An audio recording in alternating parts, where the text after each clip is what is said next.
ఓం శ్రీ స్వామి శరణమయ్యప్ప స్వామి శరణ స్వామి. ఇవాళ పొద్దున్నే స్కందగిరికి వెళ్దాం అనుకుని బైక్ తీస్తుంటే బైక్ అయితే పంచర్ పడింది. తమ్ముడు చూడండి బైక్ వేసుకొని వెళ్తున్నాడు. ఇంకా ఆ బండికి పంచర్ ఇచ్చి వేరే బండి మీద అయితే స్కందగిరికి స్టార్ట్ అయ్యాము మేము. నాకు ఇంతవరకు స్కందగిరి పైన ఆంజనేయ స్వామిది పెద్ద విగ్రహం ఉందని అయితే నాకు తెలియదు. అండ్ నేనైతే చాలా ఎక్సైటెడ్గా ఉన్నాను చూడడానికి. మీలో ఎంతమందికి స్కందగిరి పైన ఆంజనేయ స్వామి విగ్రహం ఉందని తెలుసు ఒకసారి కామెంట్ చేయండి. ఈ కొండ మీద నుండి మన ఒంగోలు చూడండి ఎంత బ్యూటిఫుల్గా కనిపిస్తుందో. ఇంకా నైట్ టైం అయితే చాలా బాగా కనిపిస్తుంది. మనం గుడి దగ్గరికి అయితే వచ్చేసాము.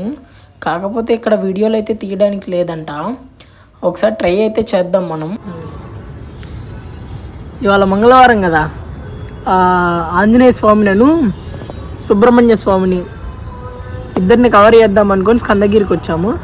కాకపోతే ఇక్కడ ఒక చిన్న ప్రాబ్లం వచ్చింది. ఆంజనేయ స్వామిని అయితే మేము కవర్ చేసాం, పర్లేదు బాగానే ఫోటోలు తీసాము. కాకపోతే సుబ్రహ్మణ్య స్వామిని ఒకసారి చూడండి, రెండు చూపిస్తాను. ఆలయం లోపలికి ఫోన్ అయితే స్విచ్ ఆఫ్ చేసి రావాలి. సో ఫోటోలు తీయడం అయితే కుదరలేదు. కాకపోతే ఆంజనేయ స్వామిని అయితే ఫోటోలు తీసాము, అది మీకు చూపించేస్తాము. ఈ కొండపైన వినాయకుడు, స్కందనాథుడు అండ్ ఆ మణికంఠుడు ముగ్గురు అన్నదమ్ములు అయితే కొలువుదీరి ఉన్నారు. అండ్ మనం ఆ గుడి లోపల నుంచే ఆంజనేయ స్వామి గుడికి అయితే వెళ్ళాల్సి ఉంటుంది. నాకైతే నిజంగా తెలీదు ఆంజనేయ స్వామిది ఇంత పెద్ద విగ్రహం ఉంటుందని కొండపైన. నాకు మొన్న చెప్పాను కదా, ఆ స్పెషల్ పర్సనే చెప్పారు ఈరోజు ఆ స్కందనాథుడిని అండ్ ఆంజనేయ స్వామిని ఇద్దరిని వీడియో కవర్ చేసుకోవచ్చని ఒకే ప్లేస్లో.